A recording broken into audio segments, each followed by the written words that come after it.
Scattershot thinking out loud, surrounding my reflections on what I call common evil. This has come from me thinking about that saying, if you don't stand for anything, you'll fall for everything. And it's been kind of like a running theme is that so many people that I run into, because at this point, I mean, you have to understand that, the whole chosen one thing, it's been going on for so many years. I have course corrected. I have done everything in my power to make sure that I have no interactions with almost anybody. But generally, when I do have interactions with people, it's because it's work related. I've been smart in getting into the trades where you go around in a van. But even in that, you do have a break-in period when you move into a new company where they have to train you. So they're going to put you with somebody who's going to generally treat you like shit. And yeah, that was my experience as well. But yeah, it's like so many of these people I trained with, it's like there is the like something of a sense of good there. It's like the evil that comes out of them isn't coming from like the core of their being. You know what I mean? It's like it's a bunch of programming that they picked up along the way. It's like something that has become normal to them. Um, and it made me think a lot about how like generational trauma. Um, you have a child that gets abused, yelled at. Um, Most of the time, they will continue doing that to their next children. You have it's a morbid example, but you have like molestation and pedophilia. Um, yeah, it's sad to say, it seems that in most cases, a molested child will actually continue that with their own next children. It's because most people are like fundamentally designed in such a way that they don't reflect on what resonates with them. They look outward for everything and they define their existence based on the norms that are outside of themselves.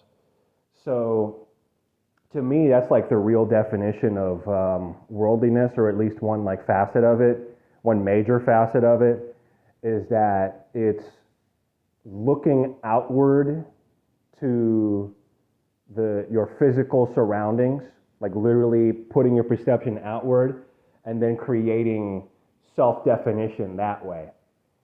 Um, because people that have more substance than that, um, childhood trauma like that is kind of like a pressure test for if you stand for anything. You know what I mean? And to stand for something kind of means that you look inward and you reflect on what truly deeply resonates with something at the core of your being.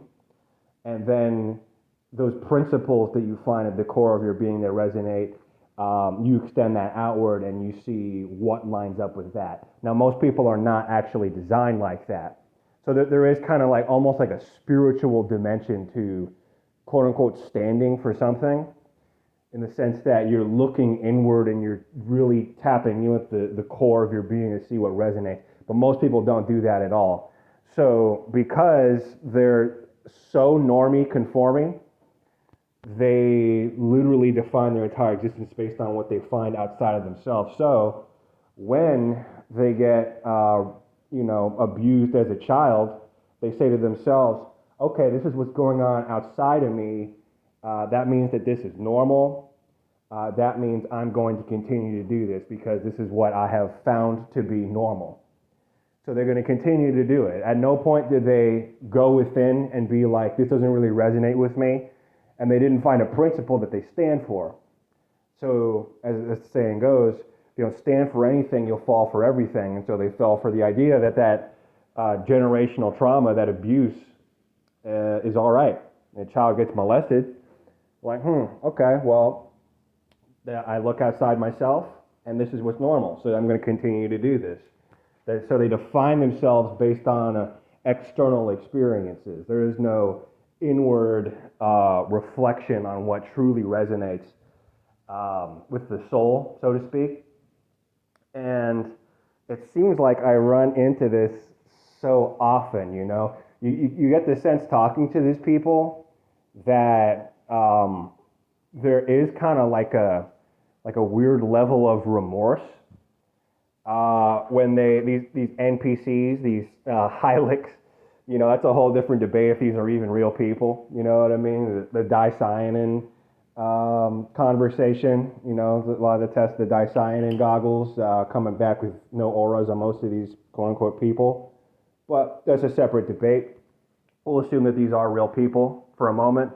It seems like there is like a level of like weird remorse after these people do these evil things. You can just get the sense with your intuition that these people, when they do evil, it's the root of that comes from their programming, their surroundings. One second, I'm about to take a pizza out of the oven.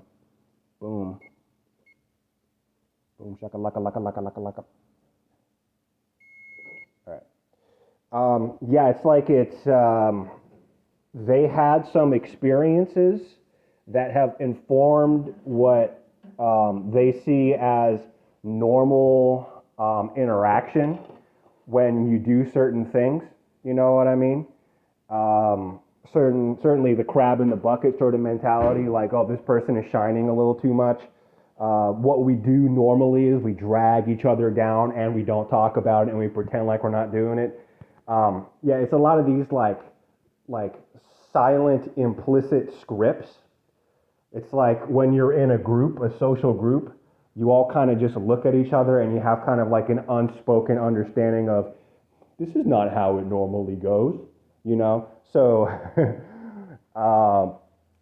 yeah, the Hylic, the NPC, the Normie, they look outward and they have like all these silent scripts, these unspoken scripts, you know? They're all very perceptive of how do things normally go in the group? What are the things we do and how do we play them off?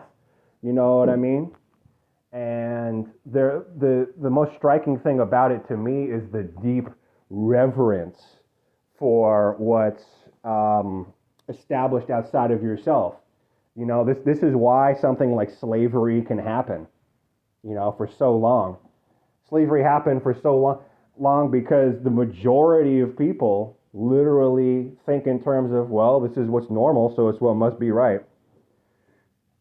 So, yeah, it's like, in a lot of cases, your intuition is strong enough that you almost can't even be that mad when a lot of these people do evil against you, because the evil is like a script that they have picked up. It's like some kind of weird conditioning because they actually desire to be conditioned. They want to be conditioned because something inside of them wants to look outside themselves for definition and a way of being. So they actually crave conditioning.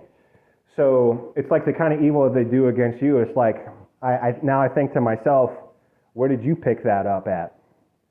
You know, it almost kind of dampens and almost makes their evil a little bit more tepid. Like you can't even take it as seriously because it's like, it's not coming from deep inside of you. You know what I mean? It's really not like premeditated murder because it didn't come from like your spirit. It came from you being a mindless drone of a person.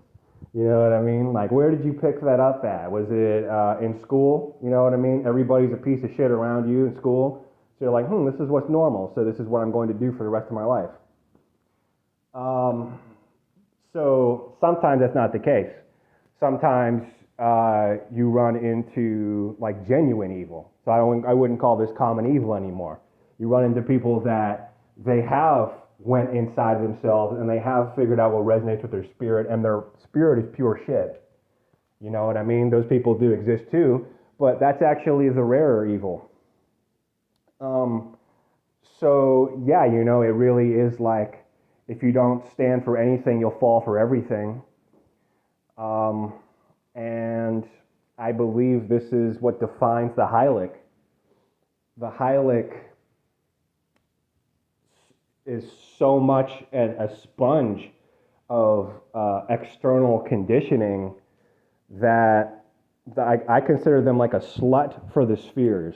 A slut for the spheres. You know, when we talk about worldliness, you know, a lot of systems like Gnosticism, even Christianity in general, just broadly, many systems really, many spiritual systems and religions really uh, categorize the world and worldliness as evil. But I characterize it a little bit more like being a mindless slut for the programs and scripts that have been laid out for you. And there is a level of submission to that sort of stuff that carries over into your afterlife experience. All our best afterlife evidence, which again I perpetually go back to Michael Newton's work, is basically samsara entities aggressively, passive aggressively, I'm not even sure the right way of saying it, vigorously and quasi assertively, basically playing it off as like, this is love, you can do whatever you want, but it'd be really nice if you go back down there, but you can do whatever you want, we love you, it's your personal choice, but you should really go back, you know. Yeah, basically submitting yourself to enter back into the world entails entering back into a script. Everything is scripted, everything is astrology, really. That's why everything is ultimately predictable.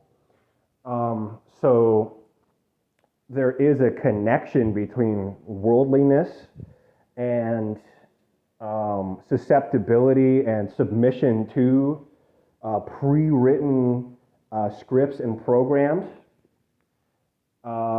and willingly subjecting yourself to materiality and these scripts and programs. It's all kind of connected because that is what reincarnation is made of. Reincarnation is a process by which astral entities, samsara entities, coerce you into entering physicality, guided by programs and scripts. So then the programs and scripts of the astrology. So yeah, it's like, man, Hylics, bro. Just it really boggles my mind because it's literally like so foreign to how I think.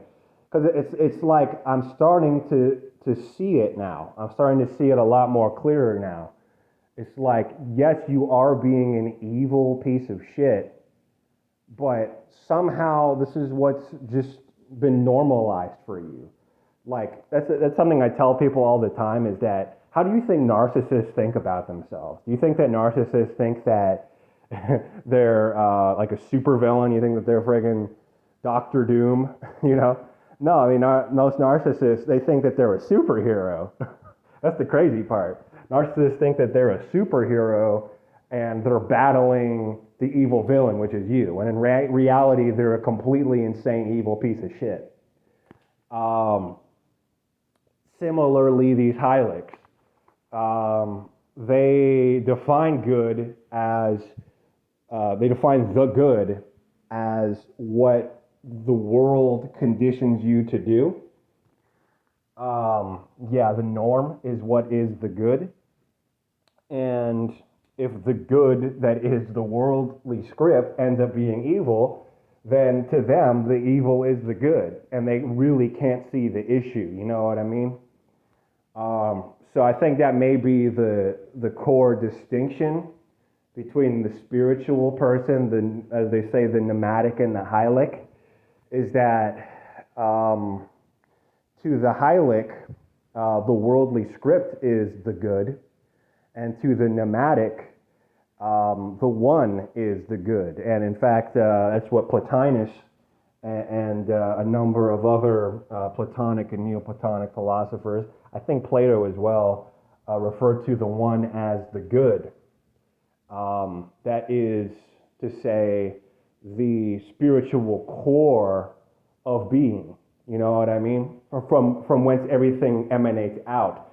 And if we agree that everything emanates out from the one, then in some sense, this is kind of like a layered sort of cabbage of a universe, and at the core of that is the one. So this moving inward to find what resonates is a sign of a spiritual person, and the spiritual person views that as the good, that which is at the core of one's being. And what's at the deepest core of one's being, incidentally, is the one, which Plotinus also calls the good.